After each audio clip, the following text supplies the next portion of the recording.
Assalamualaikum teman-teman, ketemu lagi kita di segmen ketiga dari pembahasan tentang Tuanku Rawu. Di segmen sebelum ini, kita sudah bahas apa aja? Wah, panjang ya, kita membahas perjalanan Tuanku Rawu dari beliau diberikan mandat dan gelar sebagai Tuanku Rawu sampai berdakwah, ada momen pergi haji, lalu beliau balik lagi dan mulai dakwah sampai ke Mandailing ya, sampai 1818. Nah, kita sekarang lanjutin nih ya dari tahun 1818 dan seterusnya. Silakan nih Mai. Ya, terima kasih Tika Indi. Jadi 1818 itu Tuanku Rawu itu sudah bisa berdakwah secara full di Mandailing. Ya, karena tokoh-tokohnya pun sudah bisa disadarkan, sehingga mereka sebagian yang tokoh-tokohnya itu dikasih gelar spiritual ya. Seperti Raja Gadombang yang penguasa Kota Nagodang itu adalah cukup terkenal, dikasih gelar Tuanku Mandailing. Tapi ada rombongan lain ya, Tuanku Lelu yang tahun 1815 itu mengobrak-abrik ke kerajaan Pagaruyung, malah dia bergerak sendiri sampai mendekati Toba ya. Di situ dia menggunakan dengan pasukannya menggunakan cara kekerasan lah untuk merekrut orang untuk mengikuti gerakan Padri ini. Lalu tahun 1819 kita tahu di buku-buku lain pun disebutkan bahwa Belanda yang tadinya pantai barat Sumatera itu dari 1795 dikuasai oleh Inggris, sempat dikuasai oleh Inggris. Nah, dengan perjanjian mereka di Eropa sana, akhirnya dari 1819 mulai diserahkan ke Belanda kembali. Dengan diserahkan Belanda, dia mulai masuk itu. Dia tadinya markasnya Pulau Cingkuak namanya, daerah pesisir selatan itu, mulai masuk ke Padang. Ke Padangnya jangan bayangkan mulai Teluk Bayur ya, masuknya mulai Muaro itu ya, daerah tua di Padang kan Muaro. Masuk di pelabuhan Muaro itu. Nah, sementara ya masuk ke sana, mulailah dia merancang untuk ekspansi ke Dare, ke Uluh dan Tigo tadi. Kemudian sementara itu Tuanku Tambusai juga yang dia anggap adik sepuruan dari Tuanku Rawu ini menyiapkan juga gerakan Padri dari kampungnya Dalu-Dalu Rokan itu melalui jalur timur ke Barumun sampai ke Asahan. Kemudian nanti mereka bertemu, saya kata-kata bertemu di Sipirok dengan gerakan yang dipimpin oleh Tuanku Rawu. Setelah itu juga tahun di mana Tuanku Rawu sudah mendelegasikan lah kepada Tuanku Tambusai, Tuanku Lelu dan sebagainya. Dia sendiri kembali ke Rawu karena di daerah Mapatunggul ya, bagian dari Rawu juga. Di situ juga banyak para pangeran Pagaruyung itu meluaskan wilayahnya. Nah, itu mulai terjadi perselisihan antara Padri dengan mereka. Maka jadi itu bukan bagian dari Padri ini ya? Bukan dari Padri, madatnya Pagaruyung. Ya, yang merasa terganggu mereka di sana diobrak-abrik. Ya, sebagian sudah menyebarkan sampai ke Mapatunggul. Nah, itu juga terjadi clash lah dengan Padri. Nah, itu yang Tuanku Rawu sendiri dia kembali ke Rawu untuk mengatasinya. Nah, itu cerita ini tidak sumber lokal ya, dikonfirmasi sendiri juga dari laporan dari orang Belanda. Tapi saat ini Belanda belum masuk. Baru masuk Padang nih, masuk Padang. Nah. Kemudian melihat situasi Rawu udah mulai terkepung ya. Di jalan tol laut itu, laut kita tahu jalan tolnya. Ya, Inggris masih berkeliaran di sekitar bagian-bagian utara, belum menyerahkan semuanya ke Belanda. Belanda sudah menguasai sampai mulai mengincar air mangis nih, ya.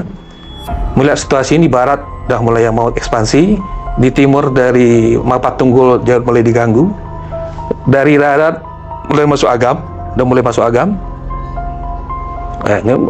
Tuanku Rawu berpikir kita harus mencari jalan nih supaya jangan terkepung, karena Rawu ini posisinya kan di dalam daratan. Maka dia melakukan rencana ekspansi ke utara ya. Tapi ekspansi bukan dakwah lagi, sudah dakwah. Gerakan berikutnya adalah penguasaan wilayah ya. Nah, disitulah direncanakan tahun 1820 oleh Dobin ya, penulis asing ini. Dikatakan selain dia posisi terjepit itu, Tuanku Rawu juga melihat prospek atau potensi daripada tambang-tambang emas yang di wilayah utara itu gitu. Selain di Raut, sebenarnya di daerah Mandailing banyak juga tambang-tambang emas. Ya. Ini Dobin ini siapa, Mai? Stan Dobin ini penulis dari Australia menurut saya. Oh. Itu yang menulis di dalam bukunya itu banyak cerita juga tentang Tuan Korau. Tapi dia sebenarnya menceritakan kondisi Sumatera di bagian tengah ini pada periode yang Padri ada di dalam. Ya, dia dari 1784 sampai 1838 gitu. Ya kira-kira periode Padri itulah. Dan sebelum Padri bergerak, sebelum Padri melakukan gerakan. Ya, situ juga menceritakan tentang Tuan Korau. Ya, sehingga ya banyak penulis mengatakan susah membedakan antara gerakan dakwah, gerakan penguasaan ekonomi, hingga akhirnya ya penjajahan fisik ya, penguasaan wilayah itu berkelindan gitu istilahnya. Ya, saling tidak bisa dipisahkan secara jelas gitu. Semuanya terjadi secara simultan gitu. Maka setelah direncanakan, maka pada akhirnya pada 1820 itu mereka Tuan Korau pun memimpin pasukannya mulai ke Mandailing. Nah, ini misinya sudah bukan dakwah lagi. Kayak kami akan menguasai wilayah ini, kami yang ngatur. Kalau Anda mau ikut, kami lindungi. Tapi kalau Anda melawan, kami perangi gitu. Istilahnya gitu. Kira-kira. Nah, itu mulai dari kita tahu di Mandailing kan banyak penguasa-penguasa kecil yang seperti Raja Gadumbang. Nah, pada masa itu setelah sampai di Mandailing, dia menguasai itu, ya kita bisa bayangkan lah daerah yang akan dikuasai bagaimana rakyatnya jadi panik gitu kan. Nah, maka di situ juga terjadi peperangan perlawanan yang lebih besar. Tidak hanya sebesar waktu mau didakwahi, mau perang gitu, karena wilayah mau dikuasai. Ya, bagi Tuan Korau yang motifnya kita harus amankan utara, kita dari barat, dari timur, dari selatan udah didesak gitu ya. Lama-lama kalau dari utara juga masuk ya habis lah, terjepit lah, habis kita Raut sama Bonjol itu. Nah, maka pada masa itu di Mandailing itu seperti dikatakan tadi sudah ada Islam, itu dakwah Islam sudah ada ya. Dengan peninggalan kita tahu dari Barus itu aja di abad ke-7, waktu zaman Nabi aja udah masuk. Zaman sahabat Nabi lah udah masuk, ada bekas kuburan anak dari sahabat Nabi itu di sana. Tapi kita bisa juga melihat bahwa walaupun Barus itu kalau dari lewat darat itu cukup dekat ke arah Angkola dan Mandailing, tapi orang nggak mungkin jalan waktu itu ya. Orang tetap jalan lewat laut. Nah, tapi satu-satu adalah sudah sudah mendapat hidayah menganut Islam. Tapi setelah Tuan Korau masuk, lebih banyak lagi gitu. Menang akhirnya berarti ya? Iya, pada sampai 1820 ini. Iya. Nah, mereka pun terus bergerak ya. Nah, pada saat sudah menguasai bagian selatan di Mandailing, kemudian terus ke arah utara ke arah Angkola ya.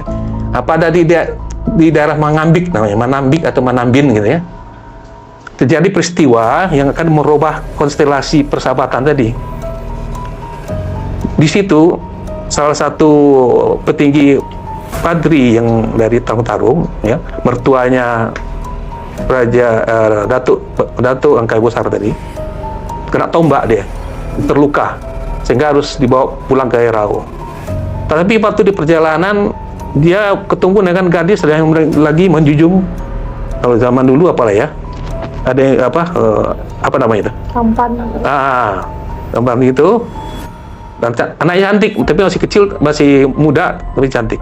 Ternyata dia itu adalah adik bungsu daripada Raja Gadumbang. Nah, anak bungsu ini karena setelah Padri dari Raut itu menguasai Mandailing, dibentuk lagi organisasi kan, dijadikan Kuria. Tetapi pimpinannya bukan orang sana. Pimpinannya adalah Tuan Kemudo, anaknya Tuan Kuma Bonjol. Nah, rupanya selama Tuan Kemudo itu sudah kepincut dalam melihat anak tokoh ini. Dia tokoh Mandailing ya, Raja Gadumbang ya. Dia adik kandungnya ada namanya Ngongol pula. Ya, sama dengan namanya yang disangka Tuan Korau. Ini perempuan tapi ngol-ngol pula. Nah, anak ini karena dia kepincut, cantik, tapi belum cukup umur, dia larin. Dia setelah di Mandailing ini melojong lah. Dilojongkan untuk dikawini di Bonjol. Nah, itu hal yang memalukan itu bagi orang Mandailing, sampai anak dilojong tanpa diminta, itu dinikahi, dibawa lari aja. Tapi lebih kurang ringkasnya begini. Anak ini dilarikan oleh Tuanku Mudo, sementara emasnya itu dibawa oleh Kadi Bagindo tadi yang dari Tarung Tarum dengan pesan dari pimpinan Padri, sampaikan terus antarkan ke rumahnya Tuanku Rao. Nanti setelah itu kita bagi antara Rao dengan Bonjol. Itu sebagai nambah modal lagi nih. Rupanya Kadi Bagindo ini karena terluka, dia bilang dia suruh kurir yang ngantar 2 orang. Nah, pada saat itu kejadian beberapa tahun berikutnya, yang si Ngol-Ngol yang kemudian sudah jadi istrinya Tuanku Mudo, curhatlah. Dulu mas saya itu, yang saya bawa itu kemana perginya? Ya, banyak, saya tumpuk perhiasan lah. Wah, dicari tahu lah. Maka ketahuan lah bahwa yang disuruh hantar tadinya Kadi Bagindo. Maka Tuanku Rao pun menyuruh Bagindo Suman. Ini ada peran Bagindo Suman. Bagindo Suman ini yang jadi panglima ininya ya, panglima Dubalangnya dari Tuanku Rao. Nah, sifatnya seperti Bagindo Suman ini orang suka panas sih. Kalau seperti orang Rao, orang salah sedikit dia gampar gitu. Nah, tapi ini jawaban dari Kadi Bagindo dan dibantu oleh menantunya itu aturan Kebosar tidak memuaskan. Dia bilang sudah diantar kurir, tapi diantar kurir kok nggak nyampe gitu. Dia main bakar aja, dia bakar tuh rumah Datuk Pegawai Besar dan mertuanya itu. Wah, rumah tokoh lah ya, rumah tokoh Rao dibakar, ya, gimana marahnya. Yang Datuk Pegawai Besar tadi yang jadi wakil Tuanku Rao dalam organisasi pusat Rao, Padri Rao, akhirnya kan sakit hati. Dia sempat melarikan diri ke arah Pariaman, yang mertuanya malah melapor ke Belanda yang sudah bercokol di sana. Ya, Belanda senang lah dapat cerita gimana kondisi Padri, karena ini bekas seorang Padri kan, cuma membela karena sakit hati. Sekarang Datuk Pegawai Besar sendiri jadi pedagang keliling ya. Kita tidak bisa bayangkan dulu ya, kita jadi pedagang keliling ya gimana, tapi mungkin masa itu pedagang kelilingnya dipikul barangkali ya. Ya, pada suatu saat ya nanti 825 ada cerita itu bagaimana bercerita berikutnya. Nah, kemudian yang si Raja Gondobang sendiri karena anaknya adiknya dilarikan pasti juga dendam kan. Walaupun dia sudah dapat gelar tuanku Mandailing, dia merasa dendam juga. Wah, adik memang main larikan. Tapi di situ posisi masih belum kuat untuk melawan. Maka sampai 1820 itu ya Badri masih di atas angin lah di wilayah itu. Selanjutnya ini pada 1820 juga ya Padri yang sudah sampai sebagian di Angkola, bahkan ada yang katanya sampai ke Toba. Tiba-tiba Tuanku Paman Siangan ya yang menguasai wilayah antara Bukit Merapi, Bukit Segalang itu wilayah itu, minta bantuan, punya ide bagaimana kalau kita karena Belanda begitu kuat ya, baru setahun masuk ke darat, kita serang habis saja gitu. Jadi sepertinya ada suatu kebijakan di Padri itu, kalau bisa menahan musuh itu di sana di batas gitu. Jangan sampai terjadi perang, ya perang di negeri kita, karena kan pasti menderita lah rakyatnya. Ya, itu ya Paman Siangan itu salah satu tokoh di Agam juga. Tapi bagi Tuanku Rao yang tadi sudah tahu motifnya, dia akan mencari jalan keluar karena terjepit dari belakang, dari kanan, dari timur, dari kiri oleh rencana ekspansi Belanda, menolak itu. Ya ujung-ujungnya Tuanku Paman Siangan minta bantuan Aceh. Nah, di dalam perang salah satu sesi cerita perang Aceh yang menguasai sebagian dari pantai barat Sumatera, akhirnya berperang lah membantu itu, tapi akhirnya mereka juga kalah gitu melawan Belanda. Nah, kemudian sampai 1821 Badri sudah bisa menguasai sampai Angkola ya. Ya, memang ada beberapa keuntungan dia menguasai sampai Angkola itu. Dia dapat mengawasi pasar komoditi ya. Ya, karena sudah menguasai wilayah pasti dia bisa mengatur. Kemudian dapat mengawasi pergerakan perdagangan candu tadi, narkoba tadi ya. Karena juga masuk melalui Natal, masuk melalui Sibolga. Kemudian dikasihnya daerah ini dapat pula memperkokoh kekuatan ekonomi sebagai basis kaum Padri, kaum putih ya. Ya, artinya pemasukannya lebih banyak untuk untuk membiayai pergerakan. Kemudian Tuanku Leo sendiri tetap bergerak secara liar sampai ke Batak, ya, tetap sampai 21. Pergerakan itu terhenti karena apa? Karena terjadinya wabah penyakit. Ini yang menghambat pergerakan Padri hingga tahun 21 itu, sehingga mereka sebagian jadi korban. Kalau orang Batak malah lebih dramatis, sepertiga atau setengah katanya orang Padri jadi mati karena kena wabah ini. Maka mereka menarik diri gitu. Tapi wabahnya nggak diketahui apa, Mai? Kalau nggak salah itu sih di salah satu data sekunder itu sebut wabah pes dan kolera. Ya zaman itu barangkali belum bisa menangani, ya. Sehingga Pak sampai dengan tahun 1821 itu wilayah penguasaan daripada Padri itu sudah cukup luas. Yang tadi hanya sekecil ini sekarang sudah cukup luas. Jadi Mai, perang Padri sendiri sampai dengan 1821 itu sebenarnya bukan melawan Belanda, tapi belum Belanda. Iya.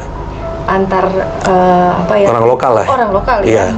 Setelah 1821 baru Belanda datang.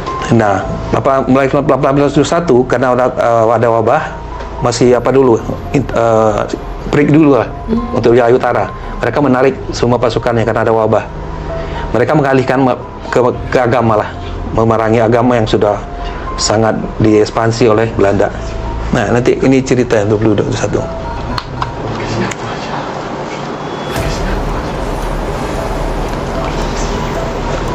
Sebelum ke Agam, mereka sempat satu rombongan dengan Padri Bonjol, diajak lagi ya, untuk meluaskan gerakan ke Mahe kalau ke sekarang Mahe di arah timur ya. Mahe itu kira-kira mungkin Payakumbuh ke sana lah ya. Nah, tempat itu juga seperti biasa disusun pemerintahan seperti yang diterapkan di Rau dan sebagainya. Nah, mulai tahun 1823 inilah saya katakan tadi, tepatnya 15 November 1823, istilah Padri itu resmi diviralkan lah ya sekarang oleh Stanford Raffles, ya. Inggris justru. Nah, itu mulai istilah Padri itu lebih familiar bagi orang. Nah, di penghujung 1824 masih dia mau melakukan ekspansi juga ke timur ya. Mereka membagi rombongan Padri ini jadi 3. Ada rombongan Tuanku Bonjol berikut pimpinannya lain ke arah Silayang jauh namanya.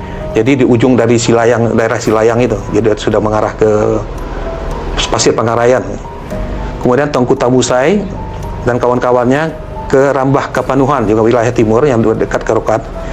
Sedangkan Tuanku Rau sendiri ke Rokan gitu. Jadi mereka tuh ke wilayah yang bukan wilayah dia, bertukar-tukar gitu. Itu strateginya begitu. Nah, supaya mungkin nanti jangan ada vested interest barangkali ya. Nah, ini yang terjadi di 1824. Nah, sementara itu Belanda kan sudah mendesak masuk melalui Masang atau melalui Tiku ini. Dia mengajak Tuanku Bonjol lah ayo kita berdamai, membuat perjanjian perdamaian. Tapi kelihatannya tujuan Belanda itu hanya bagaimana supaya akses ke Rau, ke sumber daya Rau itu bisa mereka capai gitu. Nah, sehingga perjanjian Masang ini tidak direstui sama Tuanku Rau. Ya, jadi yang menandatangani hanya Tuanku Bonjol saja gitu. Nah, sementara itu ya, mungkin saya ada sedikit kelewat. Di 1822 itu, saat sudah dari Mandailing adanya wabah itu, selain ke Mahe juga mereka juga memberikan bantuan ke Agam, ke Padri Agam. Tetapi apa yang terjadi di Padri Agam, seolah-olah rakyat itu udah capek ya berperang. Mereka ingin berdamai. Ditambah lagi tokoh utama di sana, tokoh spiritual utama Tuanku Nantuo yang tua sekali, membujuk mereka Kenapa? Ya, udahlah, Padri Rau, Padri Bonjol balik aja lah, biar kami aja di sini. Kami kan berdamai dengan Belanda. Akhirnya bikin kecewa Padri wilayah utara. Sejak itu mereka tidak mau lagi membantu ke selatan. Tapi akibatnya apa? Rupanya Padri Agam juga kecewanya lebih lagi. Pada saat itu mereka serang tuh markas Tuan Kunantuo. Yang mereka bunuh siapa? Anaknya. Ternyata yang bekerja, mungkin yang diduga keluar, yang bekerja sama dengan Belanda itu memberikan informasi, membujuk Tuan Kutuo itu melalui anaknya. Karena nggak mungkin, tradisi dulu orang itu kalau berembuk atau ya berkongkang-lingkong, kalau nggak seumur ya dengan sedikit di bawahnya. Kalau udah jauh generasinya tidak ada dari kejar-kejar yang kita lihat, tidak ada itu terjadi. Tapi yang melakukan perundingan rata-rata yang berhasil itu adalah yang seumur. Ini yang tahun 82. Di sini mereka mulai kecewa nih para Kapadri Darek. Ya sudah pecah lah, terjadi perpecahan lah antara Padri Darek dengan wilayah utara. Nah, kita balik ke tahun 24 tadi, terjadi ekspansi ke timur ya, lebih ke timur gitu, walaupun sebagian sudah direncanakan di tahun 1824. Kemudian tadi perjanjian Masang juga dibujuk Tuanku Imam Bonjol, tapi yang Tuanku Rau tidak merestui. Nah, sementara di utara, setelah wabah ini mereda, penginjil masuk. Jadi cerita penginjil ini sebenarnya awal-awal sejak zaman dikuasai Inggris. Dari Bengkulu itu sudah masuk 2 ward, dan baru tahun ini pendeta yang diutus oleh Inggris sebenarnya masuk mulai Bengkulu. Yang satu masuk juga ke Sumatera Barat oleh Padang, tetapi dua-duanya kan nggak berhasil ya, gerakan zending mereka tuh kurang berhasil lah. Naik baru Naik ke utara baru mereka diterima. Maka pada tanggal 1824 penginjil itu sudah masuk. Sementara sebenarnya rombongan Padri Tuanku Rau belum masuk ke sana. Jadi kalau dikatakan Padri itu untuk melawan dari dari orang Kristen yang sudah ada, ya tidak tepat. Mereka sudah masuk duluan, justru Tuanku Rau yang datang belakangan untuk tujuannya sebenarnya mendakwahi para orang Batak yang masih banyak yang animisme gitu. Jadi bukan mengislamkan orang Kristen, karena Kristen itu sendiri belum ada, baru mereka memang duluan masuk, tapi dalam tahun yang sama baru duluan masuk, tapi belumlah menjadi kristenisasi itu belum efektif terjadi. Demikian barangkali untuk sesi sampai tahun 1824. Terima kasih Barangkali banyak. Ya, memang ceritanya sangat bolak-balik utara selatan, tapi itulah kronologi yang terjadi, lini waktu yang kita bisa titik ulang gitu. Jadi kalau kita lihat pergerakannya dari waktu ke waktu, sebenarnya ada banyak hal yang terjadi dan melibatkan ada banyak sekali tokoh masyarakat juga, pimpinan adat. Benar. Ya, dan Belanda juga mulai masuk gitu ya, Mai. Mungkin kita dengarkan setelah ini di segmen berikutnya mengenai cerita pasca Perang Padri.